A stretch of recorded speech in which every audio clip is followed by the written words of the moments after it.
Yo, this your boy Kris Ka, aka I'm Elgin, aka Man of Many Talents, aka Last of a Danya Breed, aka Castradonis.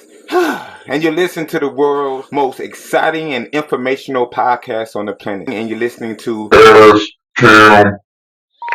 Yo, teamwork make the dream works. That is so true. We learned that firsthand building this podcast. Just want to salute each and every one of you that have donated to this podcast. Salute each and every one of you that have had the heart to donate. We just want to say thank you to you as well. You guys have been a blessing to us. So now we want to be a blessing to you. Be a blessing, receive a blessing. Now when you donate to us, you receive a blessing from us. First option. Any donation $5 and up, you get to submit any question or any comment, and I will answer your question or just your comment live on an upcoming episode and shout you out. Any donation $10 and up, you get to pick a topic, any topic you want of an upcoming episode of this podcast. Plus everything in the first option. Any donation $20 and up, get to be my guest on an upcoming episode of this podcast. Plus everything in the first and second option. Any donation $50 and up, you get to be a partner in crime. Yeah, you heard me. Partner in crime. You get to co-host an upcoming episode of this podcast. You get to see my notes, her notes, his notes, behind the scenes. You get to co-host an upcoming episode of this podcast with us. Plus, you get everything in the first option, second option, and third option. Can't beat that. And any donation over $100, this podcast belongs to you. Everything is in your hands.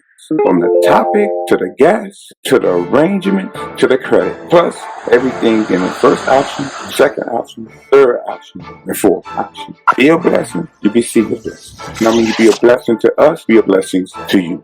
Send all donations to Cash Up, $, we not think be us. Giving is living. Help make this podcast #1. We changing how media is done. Joined by a legend, an icon. If you never heard of Fresh Prince of Bel-Air, I don't know what planet you on, but we have one of the stars. I mean, one of the main figures of the show. My favorites personally, the butler, the one that told it how it is. Without further ado, man, can you tell everybody who you be? My name is Joseph Marcell. I'm an actor, and I think most people know me from the Fresh Prince of Bel-Air. No doubt. Let's get right to it. It's a new Fresh Prince. I don't know if you want to call it a reboot, a remake, or whatever. Everybody been talking about it. A couple of episodes have aired. Two-part question. What is your personal thoughts of the new cast and what we see now? And also, do you feel that maybe they should have just left it alone and kept it to the pros? Okay, two very difficult questions. Firstly, I'll take with the second part. Do I think they should have left it alone? Well, it's a television program. You know, it's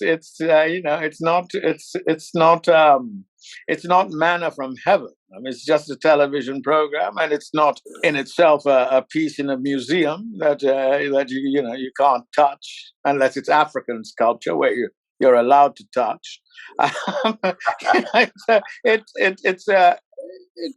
It deserves whatever it is. I mean, it's been 30 years since the first program went out, and God, if somebody can have a new idea and a new approach to it, they've got every right to do that. And thank God, that Will Smith is as imaginative as a young film star should be. And he's opened it out. Now, the first part of your question, what do I think of the cast and all that? I can't really say, because it's kind of unprofessional for an actor who played a role 30 years ago to comment on an actor who's playing the role 30 years later. Firstly, it's not necessarily a reboot of the Fresh Prince of Bel-Air, because I think it's called Bel-Air and not the Fresh Prince of Bel-Air. These actors are at least 30 years younger than the actors who were in the original Fresh Prince of Bel-Air. And it's like once upon a time, if we were doing this conversation, we'd be doing it either by telephone or by telegram or by letter. And now we're doing it via Zoom, and it's simply progress. And thank God that the thing hasn't died, because it was in itself a milestone in the history of television, African American world television, where non-white people are concerned. It was an extraordinary thing, and it continues to be. So, yeah, long may it continue. Long live Bel-Air is what I say. Love it. Yeah. Carry on your legacy, and thank you for that. Behind closed doors and in little holes all across the world. Okay, people are talking about you guys, and then like you said, is thank you for correcting me. It's called Bel-Air, not Fresh Prince of Bel-Air. Thank you again. But a lot of people is comparing you guys, because my homie called me the other night and he was like, "Cash, man, you finna talk to Geoffrey?" I said, "Hold up, man. His name is Joseph, but you respect him." He said, "Oh, okay, man, okay, whatever." He said, "Ask him, man, how he feel about the new Geoffrey, man. He ain't him. He ain't the original." And man, like, it's not the same. So I know people do have these concerns. Yes, I think you have a point, but you also have to remember that it's a cast of actors that look like me and you, and they have every right to be creative, and it's an art form that's growing. It's not stagnant, and young Jimmy Akinbola has every right to approach the character of Geoffrey in Bel-Air, not in the Fresh Prince of Bel-Air, as he sees fit. We're entirely different actors. For one thing, I'm at least 40 years older than he is. Right. I can't tell, man. Great point. And one last thing about that, man. You're a very positive dude. I am too. And it's not no knock, but it's not nothing in you a little bit, just a little bit. And just asking, man, what was these writers drinking? Was it strictly Kool-Aid? And was it strictly apple juice and orange juice? You sure it wasn't spiked just a little? I mean, because these characters are wow. Now, I know it's not the same. Well, I mean, I can't afford that luxury. I mean, it's for me, the show has become what it has become, but it was an engagement as a professional actor to do a job, to do a job, and I did the job, and that was it. And the engagement came to an end, and I moved on to other things. Now, what it has become a kind of a beacon in the kind of in the life of modern African American people, of modern world Black people, and it's I'm grateful, and it's wonderful, and it's blessed be, but really, I can't spend my time worrying about the actor who's playing it now, because I'm doing other things. I might as well say I'm 74 years old. I mean, I'm not I'm not a newcomer to this game. I've been an actor for 50 years, and thank God I've done something that's lasted longer than has lasted 30 years. And let's stick with that. What other interests did you have growing up? Can you tell us, everybody listening to you, because no one listens to me, no one, okay? What did you want to become besides an actor before any of this theater, any of this came on your lap? What did you want to be when you was young? Well, I mean, I'm the son of a carpenter from Saint Lucia in the Caribbean, and my parents were emigrated to England when I was a small boy, and I am the son of an immigrant, and the kind of outlook of an immigrant in a foreign country is to make yourself better. Your parents live vicariously through your children, and my object in life, my father's object in life for me, was to be an engineer.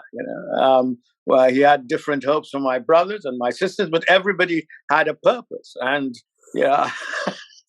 and I, to the best of my ability, was able to follow that. But then I discovered theater, and that's what that's when I thought, my God, this is what it's about. It's about imagination, a different kind of imagination, and that was the imagination I wanted to be part of. And and that's what I did. I mean, it took my father didn't speak to me for 5 years when when I decided I wanted to be an actor. But my mother and my brothers and sisters stuck by me, and it was great. Did your relationship with your father get better, or what? Did he ever come around? Oh yes, my father came around when I got my, I think it was 1970 something, when I got my first job on a television job.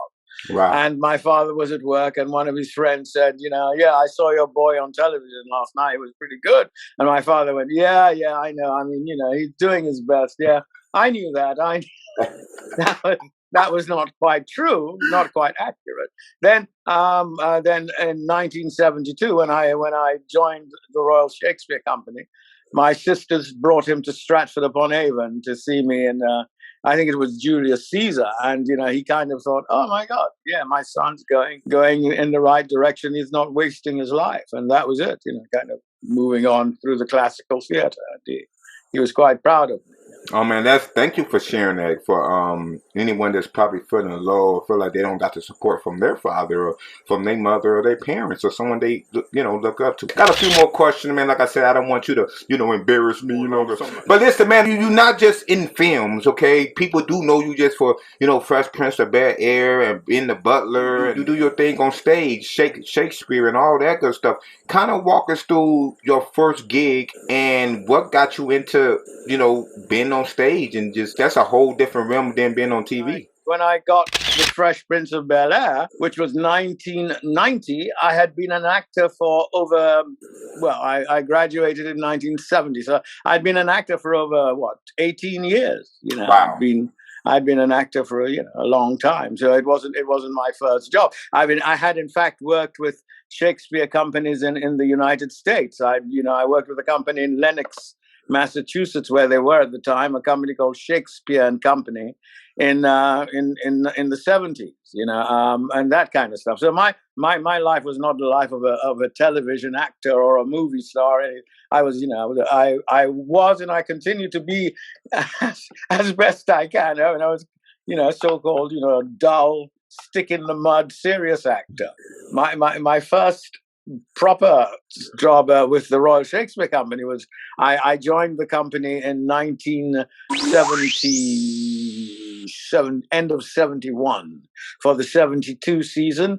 That was the first year that Trevor Nunn, I don't know if you know him, became the artistic director of the company, and I stayed with them for a while. And then we came to Broadway we came to the United States in 1974-75. We played at the JFK Center for 6 weeks in Washington, D.C., and we went on to Broadway for another 5 months. And then I went off to California, just to see California. It was great. I was a member of one of the the top theater companies in the world. In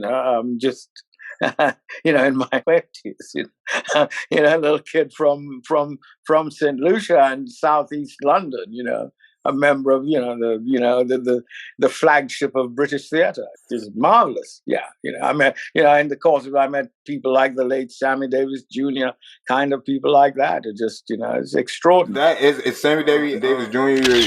Your most memorable person you got to meet? In my youth, yes, in my youth. I mean, when I was in my 20s, he was a fan of the Royal Shakespeare Company, and he wined and dined us, and made fun of us because he'd been in London in a play about a boxer. I can't remember what it was called. And so yes, and he was the first real international African-American star that I'd met in my life. There were other people like the late Calvin Lockhart and people like that, but he was the first African-American star. So it was a salutary moment. And last time I talked to you, you revealed something to me. You said that the difference from the Fresh Prince of Bel-Air and other shows out there at the time, you guys recorded in front of a live audience. Yes. And I think a lot of people need to know that. Right, it really was. For 3 Friday nights a month for 6 seasons, we recorded in front of a live audience. The audience was invited in to the studio. They, becoming a guest became, like gold dust. The more famous and more successful we became, and we played the show to them. Like you got your popcorn out, and you're right. The screen opens, and then we do then we have the warm up person, and then the cast is introduced to the people, and then Will comes out last, and he really gets them going, and there's this excitement, and we do the episode. We do it to them, and the only break is when the cameras move from location to location to location to location. But it's a continuous thing, and there's a kind of excitement, and then we come to the end of the show, and that took about, so we'd start about 8 p.m. and that took about an hour and a half to do that. And then whatever required, if I had tripped down the stairs, or or you dropped a tray, or Will's cap fell off, or one of the lights fell down, or the camera bumped into another camera, then we redo that, but without an audience. So the audience got a finished product every time they came to the show. So that's why it's so the show still has this kind of bubbliness about it, because all the reactions are true. It's as they happen. Yeah, you can't be played so you can feel exactly. You can put the fake crowd. Nah, you can't. With situations like that, is that the thing that is planned as the laugh sometimes is not the laugh, is the stuff before it or the stuff after it. So you have to cope with that. It's just marvelous. And because Will, is a performer in front of live audiences, as well as his movies, etc., because he raps and stuff. He was perfect for that. I mean, he could, he had the audience in the palm of his hand. I mean, it was brilliant, and for us to be part of that was just magnificent. Man, tell your boy Kris Ka. Well, I don't know if I'm your boy or not, but that's for the sake of this show, man. Don't make me look bad. When was the first time you met Will Smith? The first time I met him, they flew me in from London on a Friday night. Was it a Friday? No, they flew me in London on a Saturday night, Sunday morning, and I arrived in Los Angeles, and they took me to this hotel, and and everybody welcomed me. There were people to meet me, and everybody knew me, and I knew nobody. Everybody knew my name, but I knew nobody's name. Right. And they took me to this room, and as I walked in, the phone started ringing, and all this, kind of, archetypal Hollywood stuff, which you read about it and it's exciting, but you don't consider it part of your life. And then the next morning, the limousine came and took me to NBC Studios, where I met Will Smith, and I met Quincy Jones and all the other producers, Benny Medina and Jeff Pollock and all those people. And of course, the people who created the show, Andy and Susan Borowitz. And it was extraordinary. And they wanted me to do a couple of scenes that I had prepared in London and sent by tape. They wanted me to do it live with Will. We started doing this scene. and then, because we have scripts. Right. And Will says something. It's not a script, but... And so I said, is that how he's going to do it? I mean, there's nothing. I said, and Will said, yeah, babe, I mean, just hang with me, babe. I said, okay, I can do that. And so we just did it, and it was, it was really exciting. But for me, I knew who the person that sang the rap "Parents Don't Understand" was, but I didn't really know who Will Smith was. And then I got to meet him, and it was really exciting. And what I loved about him was, in our scenes, whenever we did anything together in the show, was that Will's facility for physical comedy, and that was the magic of work for me, of working with him, because our outlook in the show was different. Because he was always teasing the character of Geoffrey, and Geoffrey, it was that kind of, and it was magic. But then, kind of, I do this thing, and then they say, "All right, okay, you have to meet the network," and I met the network, and it was like so many people I'd never, and then they said, "We start work tomorrow. We're doing a presentation. We're filming it on Friday."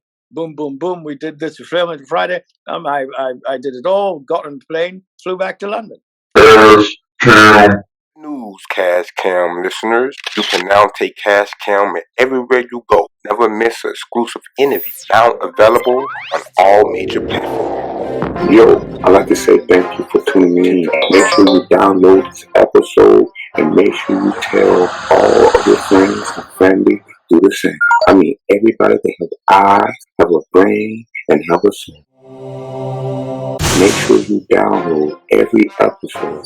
And at that time, I started a job for the BBC, a play by the Nigerian Nobel Prize winner Wole Soyinka, a play called Madmen and Specialists. And that was what I was doing when they called me to say, it's been picked up and you have to be in Los Angeles in July. What do? You have to pack up and just leave? Or what? Yeah. People just think you just fly and they give you the nice hotel and you live this Hollywood life. What? It was chaos. That's a short. Well, yeah, you have to have a passport, and if you're going to the United States at that time, you have a visa. You had all those things you have to deal with. And then you arrive, and if you're staying, you have to find a place to live. You have to get. If you don't drive, then you're in trouble. Because most people in Europe, in London, don't drive because we have a metro system that's wonderful and a public transportation system that's perfect. So most people don't bother to even learn to drive. But if you're in California, you don't survive if you can't drive. And where did you stay when you first came? Was you in a hotel? Was you in the streets? Let us know. Where did you stay? Yeah, did I live in a doorway? No, yeah, I hope not. I wasn't that lucky. I lived in some serviced apartments and stuff for the first year, and then I got my own apartment. Wow, man. And then one thing I got from you, that it's a lot that goes into making a sitcom, making a show. We just see you guys on TV doing your thing because you're very talented. You make it look easy, brother. And with your job, with your career, working on the show on Fresh Prince of Bel-Air, like, was it a time when you said, man, I liked it this boss, or I liked it this time period above this time period, or this boss? Well, well, it's not quite like that. It's because the life of the show progresses as you progress. You can't really dwell on how the show was 2 years ago because the show you're doing now doesn't really have anything to do with the shows that you did 2 years ago. Is that you need to grow with it, so you have to constantly remind yourself of the prime directive, the character you created for the beginning of the show when it first started, to keep that constant till it comes to an end. But the thing about bosses and stuff, I can only speak from my experience, and I really didn't have a problem with that at all. I really didn't care. It was not my concern. My concern was to do what I had to do to the best of my ability, to contribute to the whole, to be part of a group, and to be really good at what I do. And that was what I did. I didn't want to be the executive producer of the show. I didn't want to direct the show. I didn't want any of those things because that's not what I did.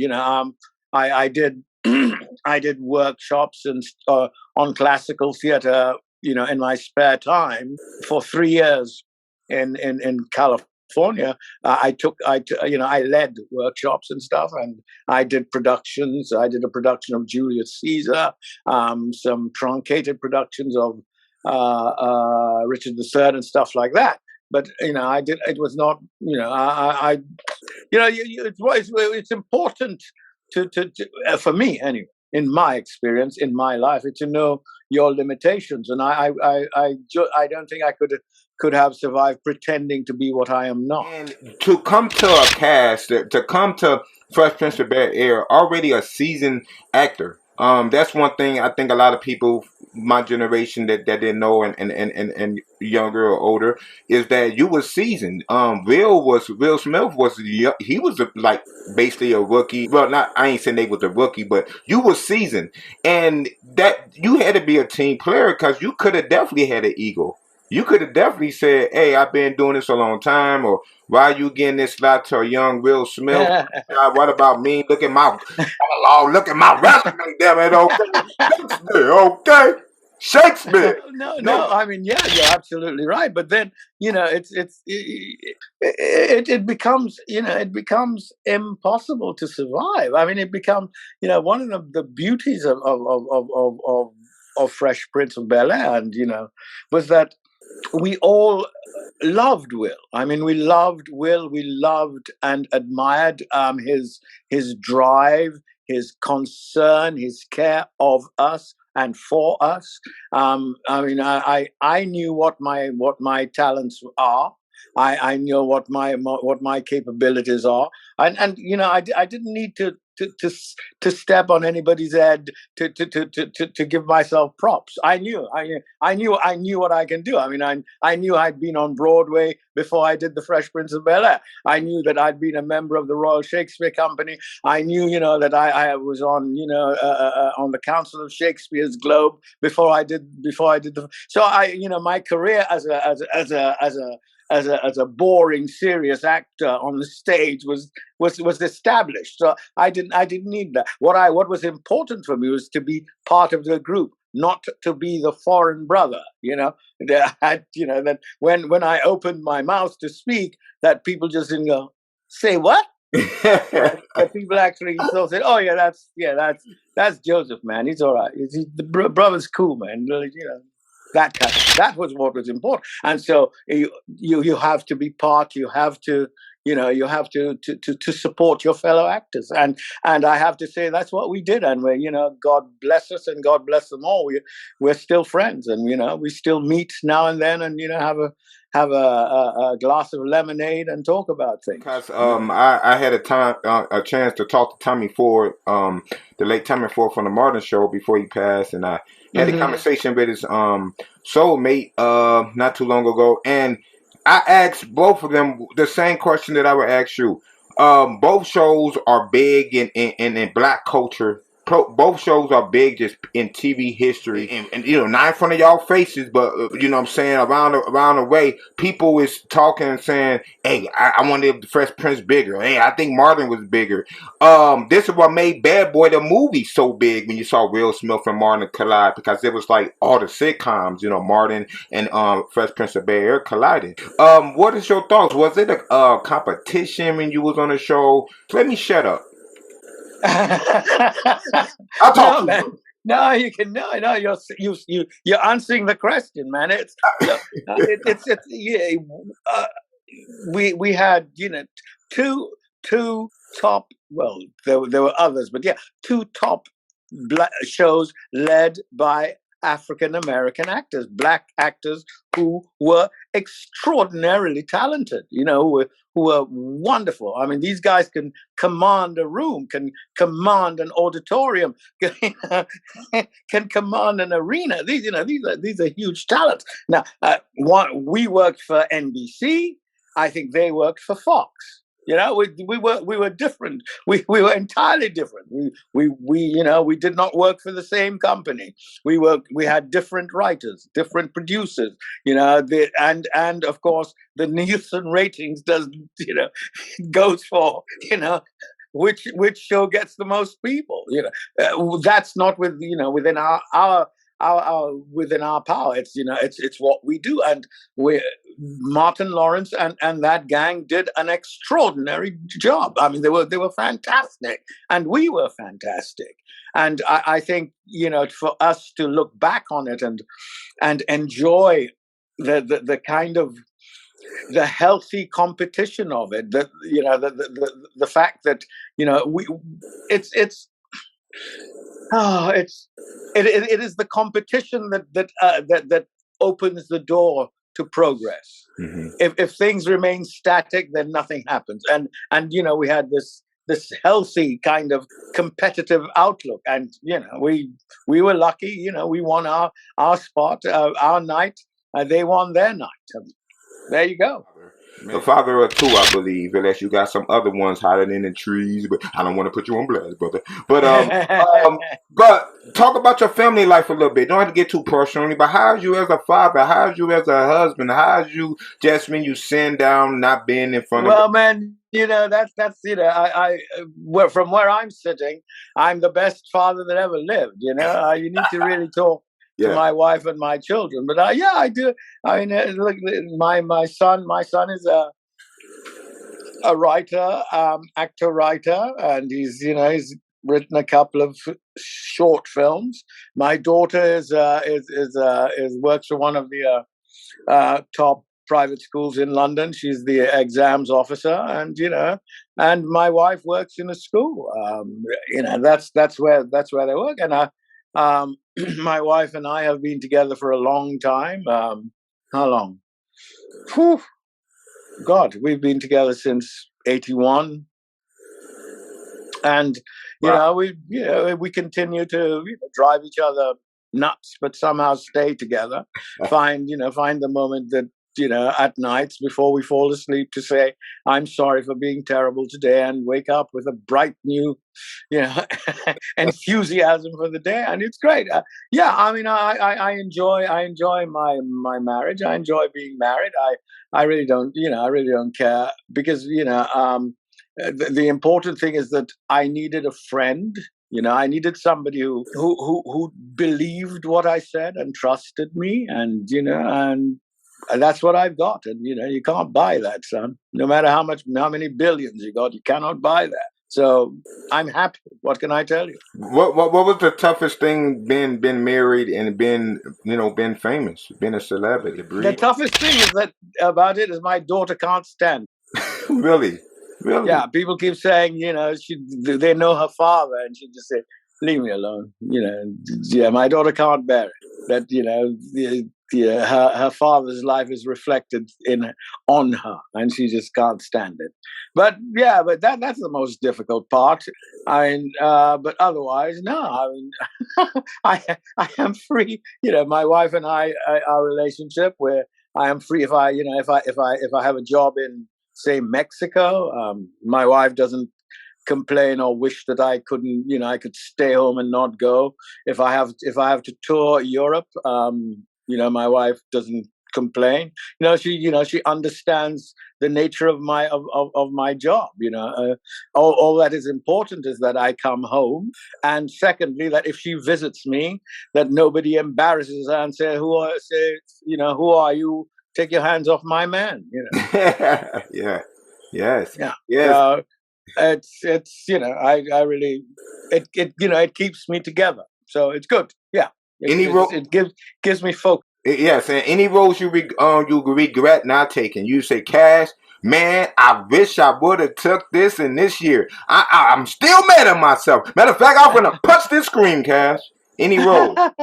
No, you can't. You can't, because the decision you make at that time is the right decision. Yeah. You didn't know that Bad Boys was going to be such a big movie. You didn't know that. You just thought, well, I don't want to be in that. Now, if the only reason you're doing it is to make money, then you really messed up. Because you should have done it, because you'd have made a hell of a lot of money. But and that's simply what it is. You make decisions as according to the information that you have at the time. Who could have said that the Fresh Prince of Bel-Air was going to be what it has become? Nobody could have said it. Not the producers, not the network, not the writers, not the actors. Nobody could have said it. That could have predicted that.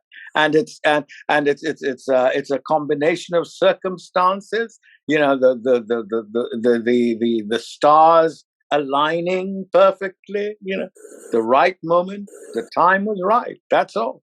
And, you can't, you know, whoever turned down the first James Bond or whatever and, oh, sugar, I wish I'd done that. Well, no, when you made the decision, you made the right decision.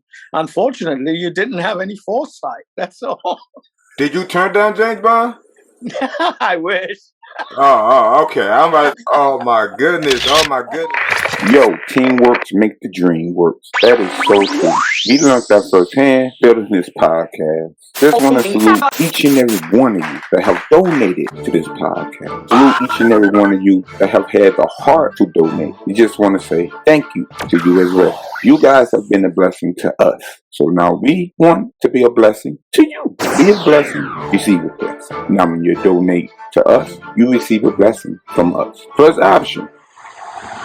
Any donation $5 and up, you get to submit any question or any comment, and I will answer your question or just your comment live on an upcoming episode and shout you out. Any donation $10 and up, you get to pick a topic, any topic you want, of an upcoming episode of this podcast. Plus everything in the first option. Any donation $20 and up, get to be my guest on an upcoming episode of this podcast. Plus everything in the first and second option. Any donation $50 and up, you get to be a partner in crime. Yeah, you heard me. Partner in crime. You get the co-host an upcoming episode of this podcast. You get to see my notes, her notes, his notes, behind the scenes. You get the co-host an upcoming episode of this podcast with us. Plus, you get everything in the first option, second option, and third option. Can't beat that. And any donation over $100, this podcast belongs to you. Everything is in your hands. From the topic, to the guest, to the arrangement, to the credit. Plus, everything in the first option, second option, third option, and fourth option. Be a blessing, you receive a blessing. Now when you be a blessing to us, be a blessing to you. Send all donations to Cash Up, $, me nothing be us. Giving is living. Help make this podcast #1. We're changing how media is done. News, Cash Cam listeners. You can now take Cash Cam everywhere you go. Never miss an exclusive interview. Now available on all major platforms. Yo, I'd like to say thank you for tuning in to episode 18. Make sure you download this episode and make sure you tell all of your friends and family do the same. I mean, everybody that have eyes, have a brain, and have a soul. Make sure you download every episode. Episode 19 coming your way.